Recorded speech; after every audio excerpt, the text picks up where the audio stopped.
Vocês podem se assentar, igreja.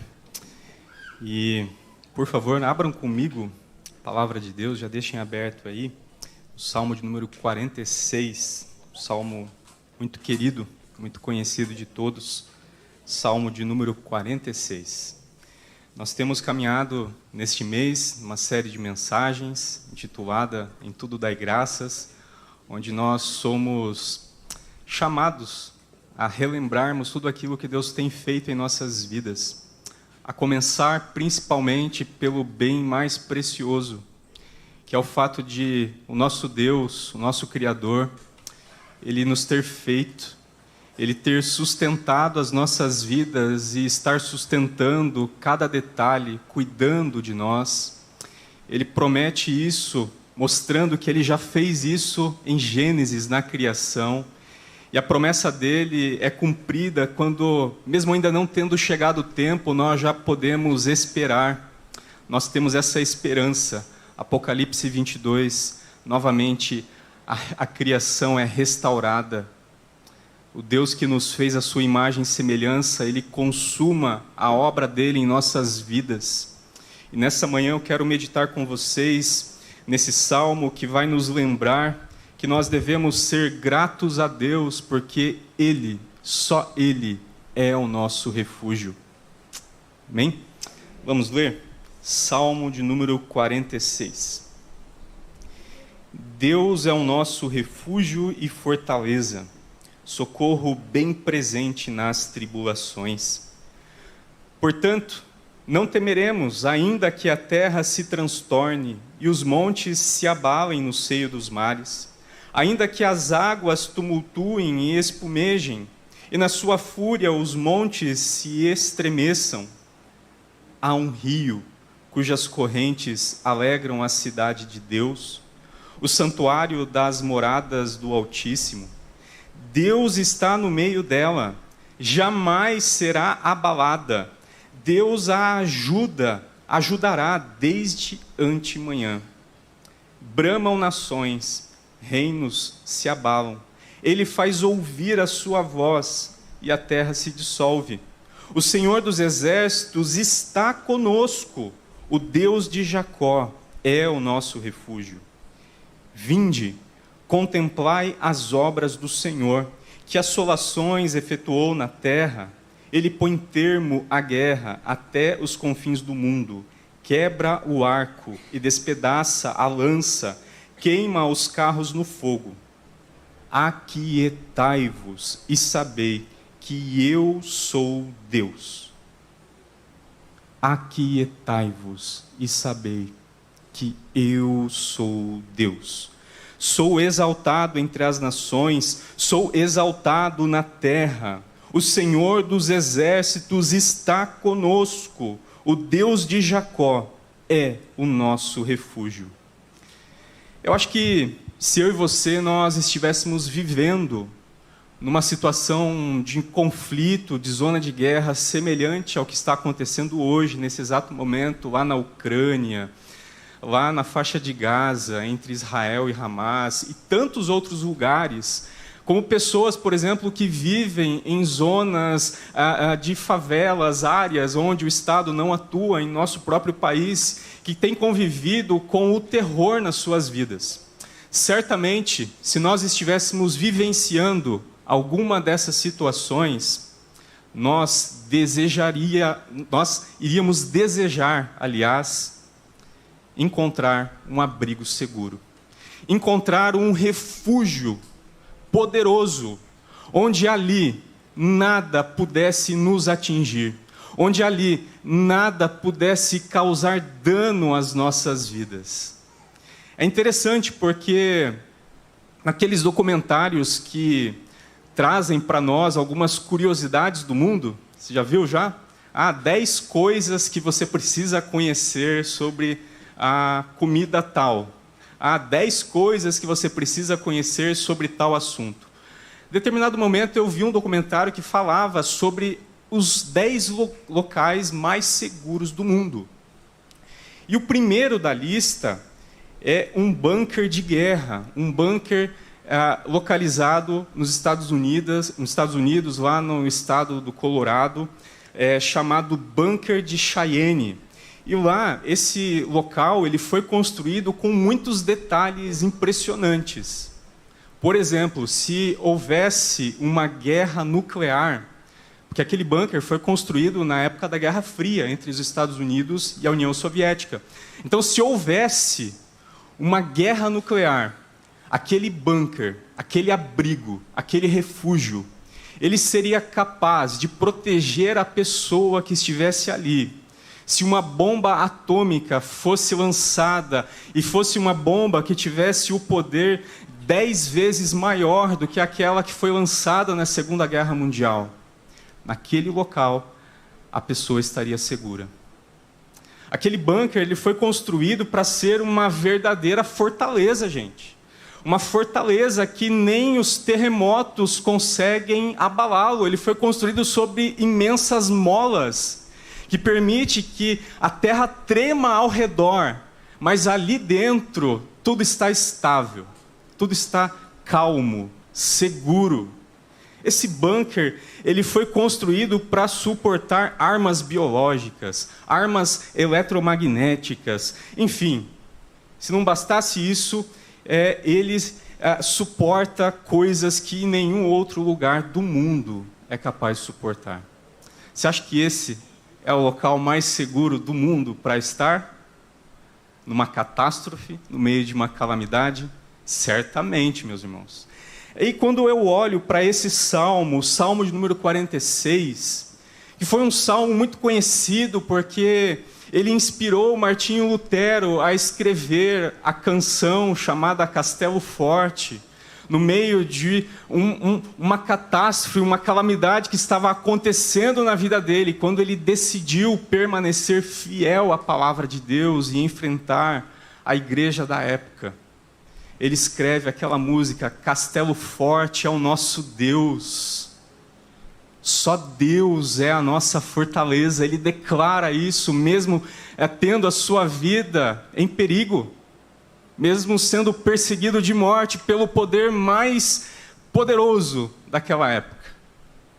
Então, quando nós olhamos para esse salmo, ele carrega consigo exatamente esse tema, de que Deus é o nosso refúgio.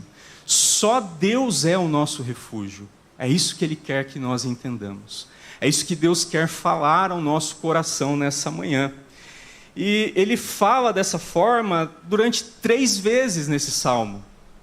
Em 3 versículos, o salmista repete que Deus, o Deus de Jacó, é o nosso refúgio, no verso 1, no verso 7, no verso 11. E esse salmo, essa canção, esse poema, ele é dividido exatamente em 3 estrofes.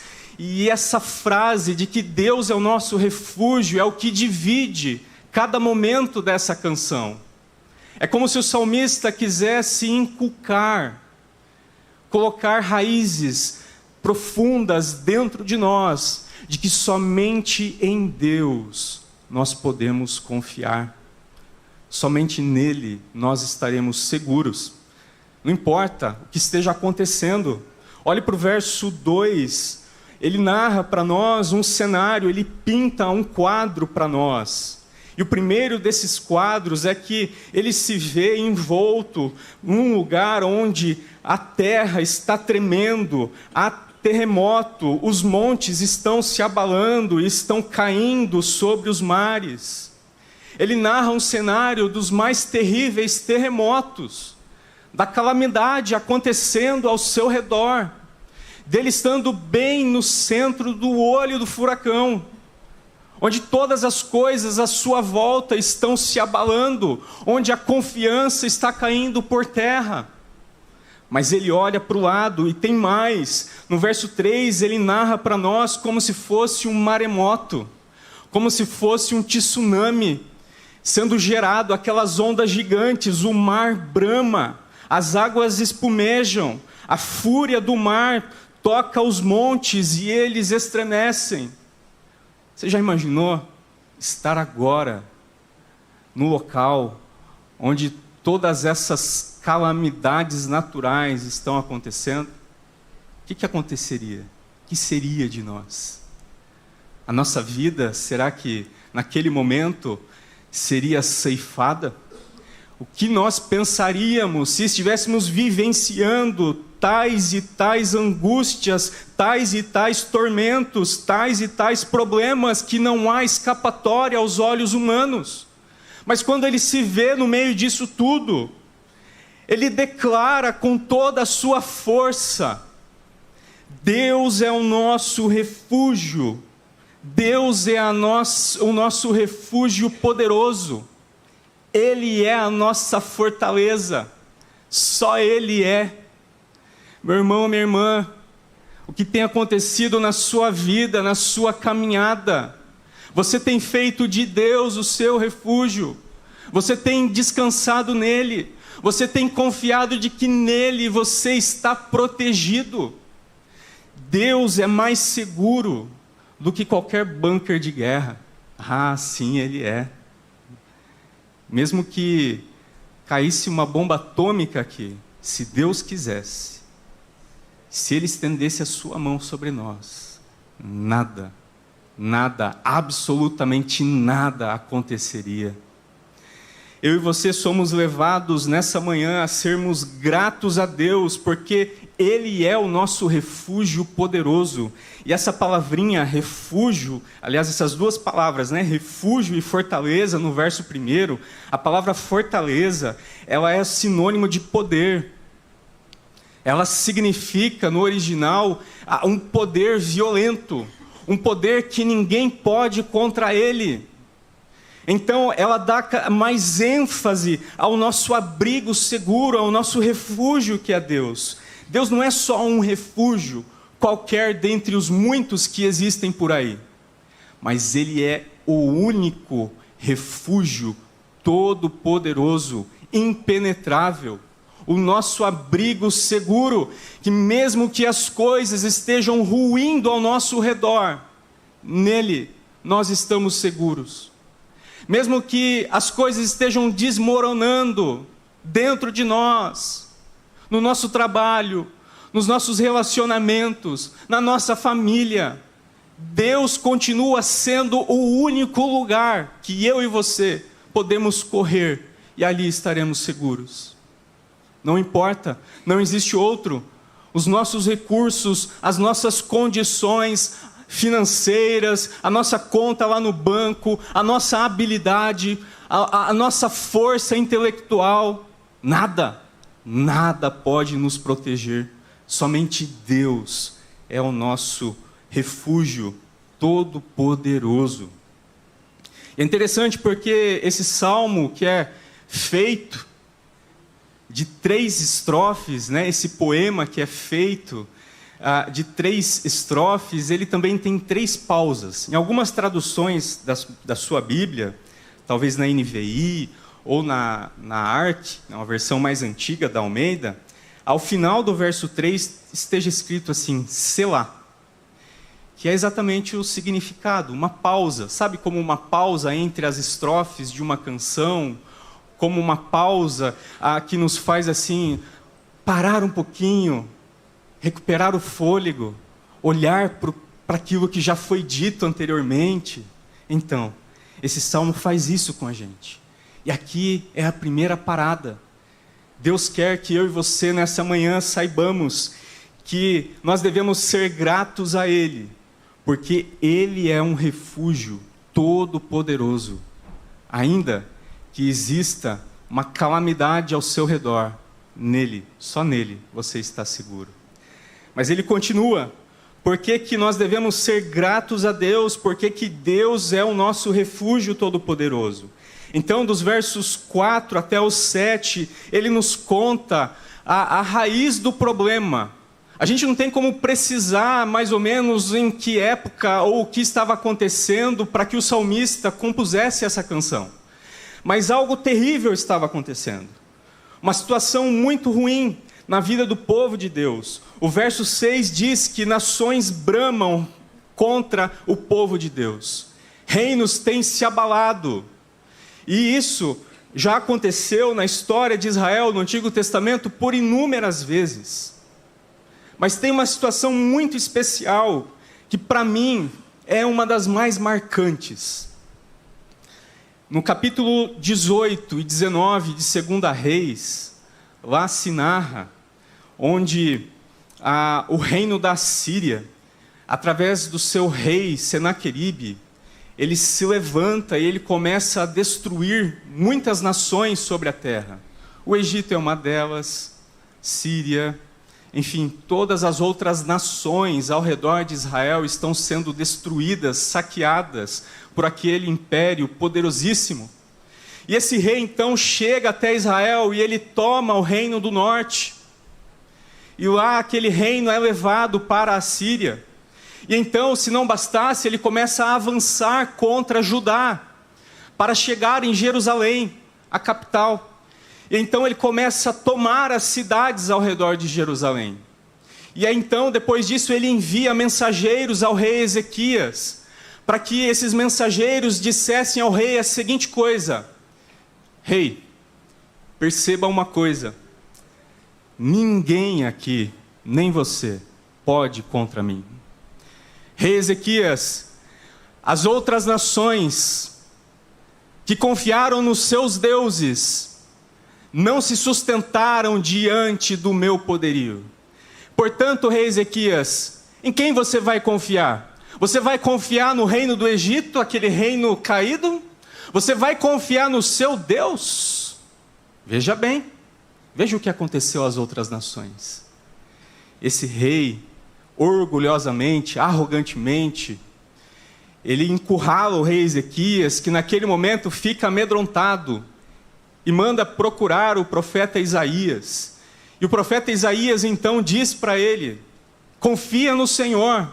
E o rei Ezequias vai no local secreto, derrama-se diante do Senhor, para que o Senhor mais uma vez seja o refúgio, para que o Senhor mais uma vez seja o abrigo secreto todo-poderoso para o seu povo.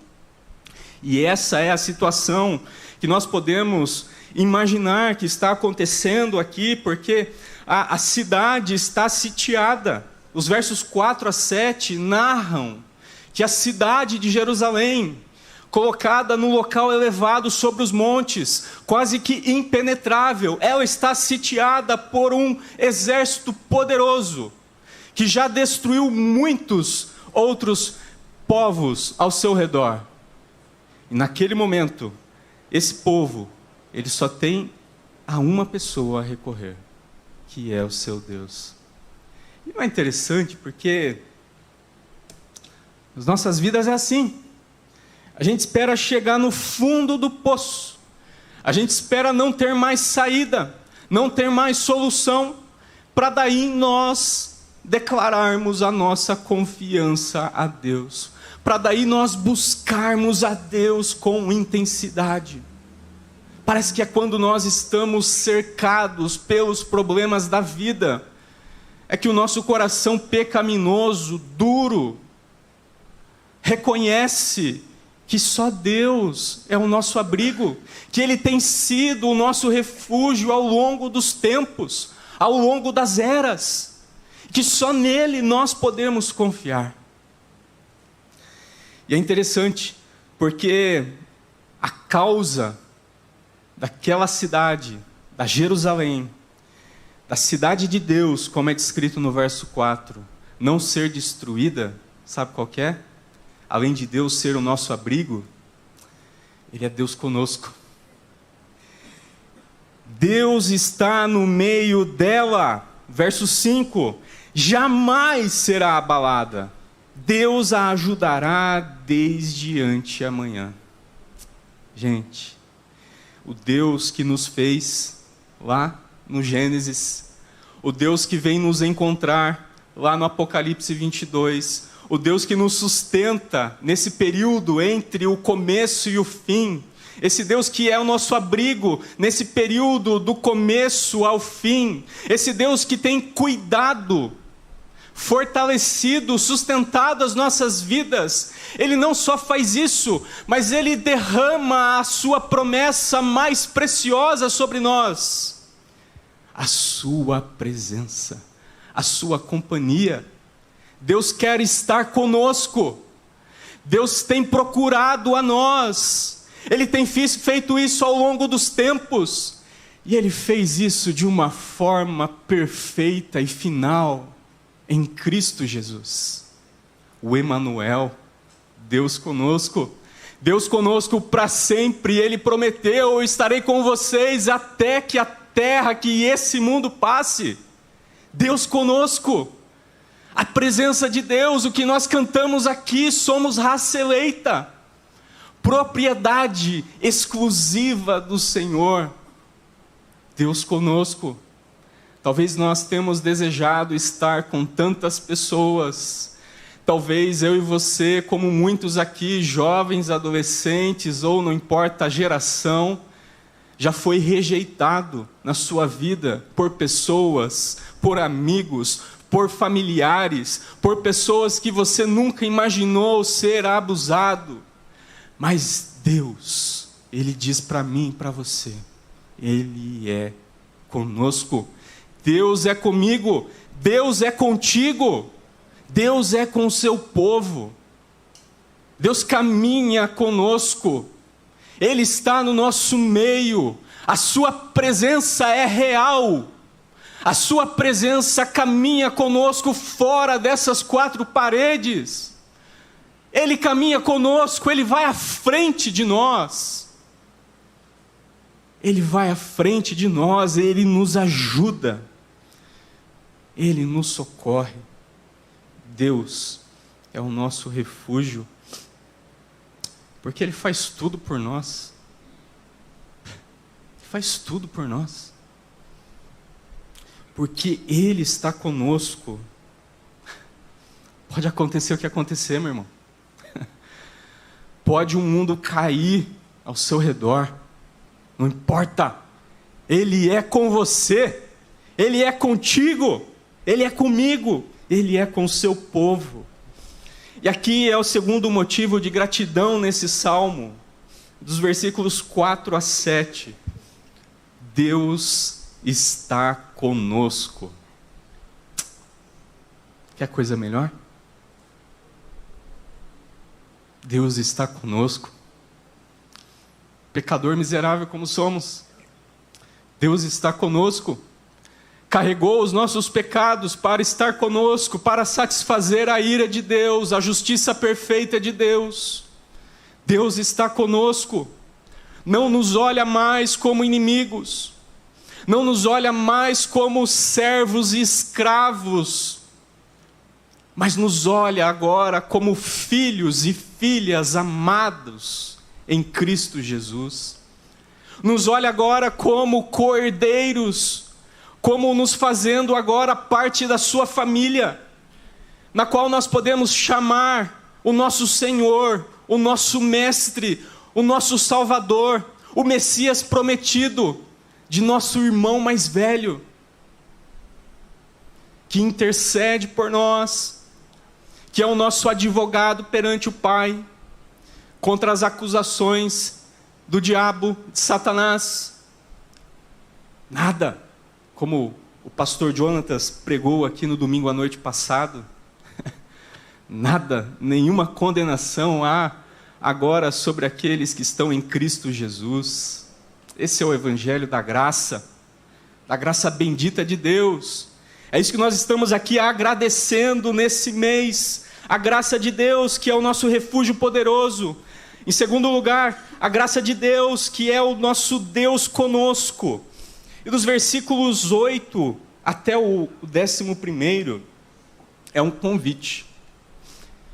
São duas ordens e também um convite. Venham ver, contemplem, admirem, fiquem de boca aberta com as coisas que Deus está fazendo. O salmista nos chama a contemplar as obras do Senhor. Os nossos olhos se turvam Nós ficamos cegos às vezes, diante das situações, diante das catástrofes, porque nós não contemplamos as obras do Senhor.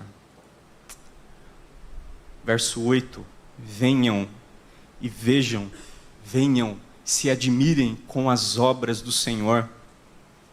Vejam como Ele põe o fim à guerra. Verso 9: é o Senhor quem termina com a guerra. É Ele quem quebra o arco, despedaça a lança, queima os carros no fogo. É o Senhor que põe fim à guerra daqueles que se levantam contra o seu povo. Se você voltar para aquela história que eu te contei, do rei Senaqueribe, imperador da Síria, se levantando contra Ezequias, rei de Judá, contra o povo de Deus. Se você ler durante a semana na sua casa, você vai ver como que Deus livra o seu povo naquele momento.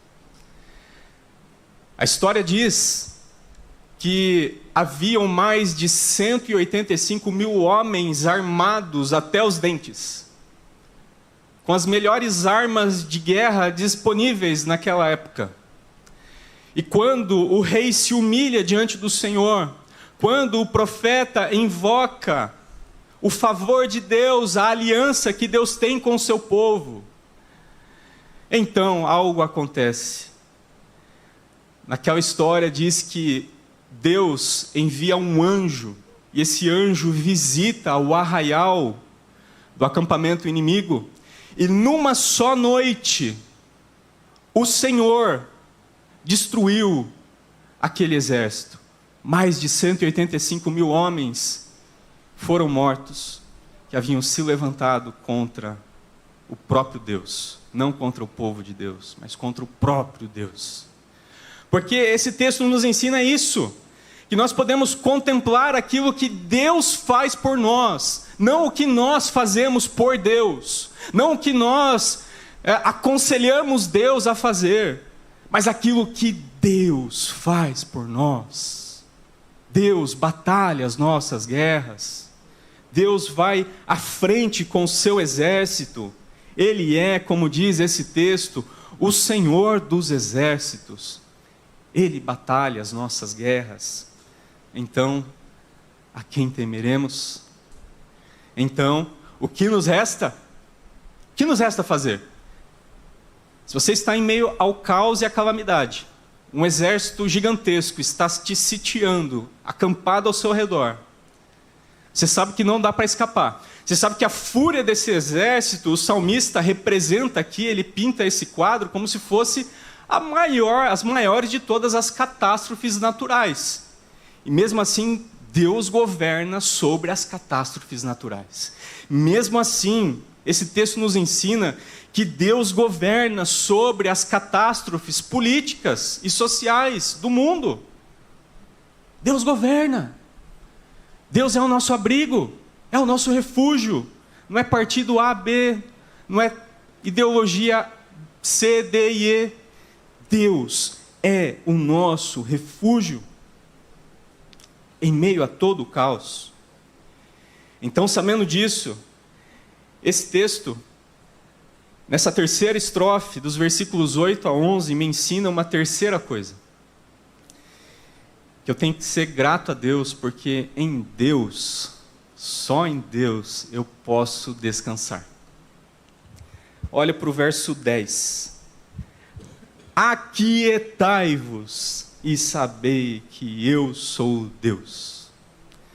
Essa é uma dificuldade que a gente tem, não é mesmo? Dificuldade de ficar calmo. Dificuldade de relaxar. Dificuldade de não se estressar com as mínimas coisas e principalmente com as coisas grandes que se abatem contra as nossas vidas. Meu irmão, minha irmã, é a palavra de Deus, não sou eu. É a palavra de Deus. Deus está te mandando você ficar calmo. Deus está te mandando, não está pedindo, Ele está te mandando. Fique calmo, se aquiete em mim. Não sou eu pregador. Palavra de Deus. Seja grato a Deus, porque nele você verdadeiramente pode descansar. Você deve descansar.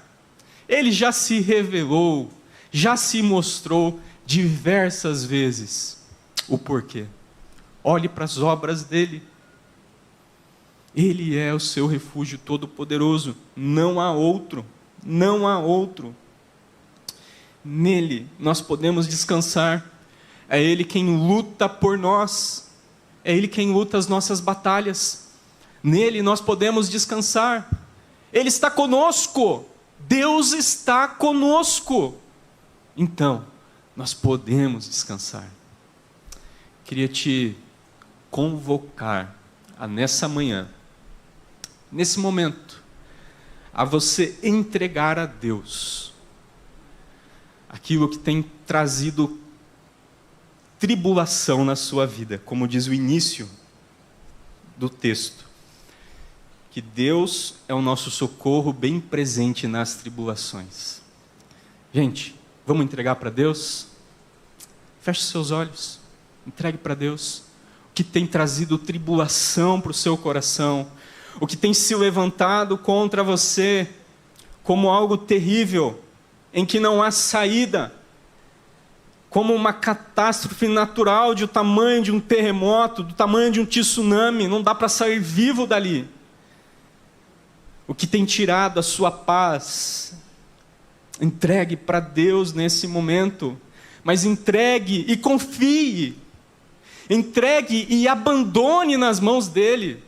Deixa eu te contar uma curiosidade sobre essa palavrinha, aquietai-vos, no original.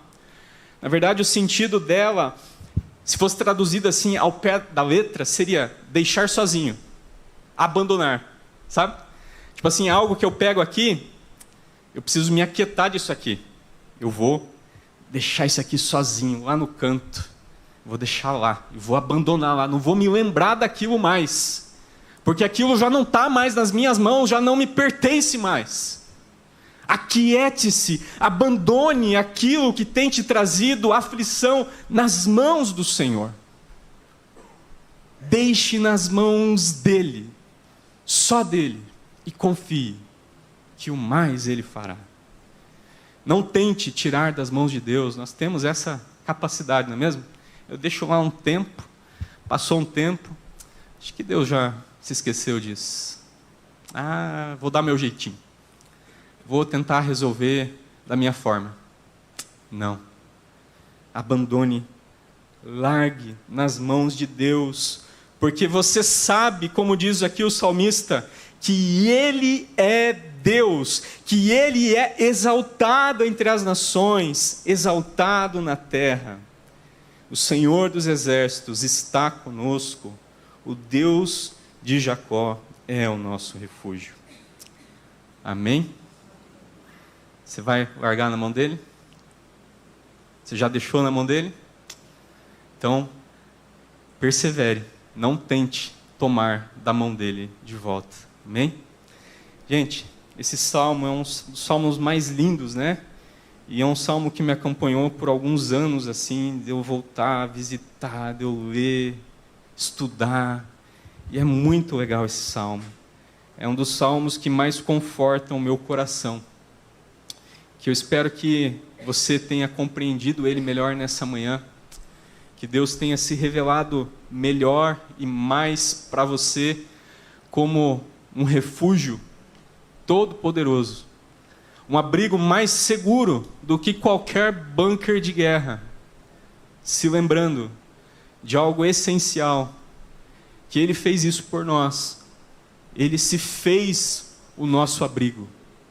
Jesus morreu naquela cruz para que hoje eu e você possamos viver como amigos de Deus e não como inimigos de Deus. Se a parte boa da notícia do Evangelho é que nós somos amigos de Deus porque Ele perdoou os nossos pecados em Cristo Jesus, a parte má da má notícia é que, como você pode perceber aqui, ai daqueles que ainda estão vivendo suas vidas como inimigos de Deus. Para eles o fim é terrível. Para essas pessoas o seu fim é a destruição. Ai daqueles que estão fazendo de tantas outras coisas criadas por Deus o seu local de refúgio. Que eu e você possamos nos voltar a Cristo com o coração grato, entendendo que Ele é o nosso refúgio poderoso, que Ele está conosco e que nele nós podemos descansar, porque Ele não descansou, Ele sofreu em nosso lugar, Ele viveu em nosso lugar, Ele ressuscitou em nosso lugar, para que tudo isso, hoje, eu e você, possamos pegar assim e dizer, é nosso, pertence a mim, pertence a cada um de nós. Então, faça de Deus o seu refúgio todo-poderoso, porque Ele veio até nós, Ele se fez o nosso refúgio em Cristo Jesus. Se você está longe de Deus, se renda a Ele nessa manhã, baixe as suas armas, levante uma bandeira branca, agite para Ele, faça as pazes com Ele o mais breve possível, para que você possa experimentar a maravilha de ter a companhia, a presença do Deus conosco na sua vida também. Amém? Que Deus nos ajude, meus irmãos e minhas irmãs. Feche os seus olhos, vamos orar.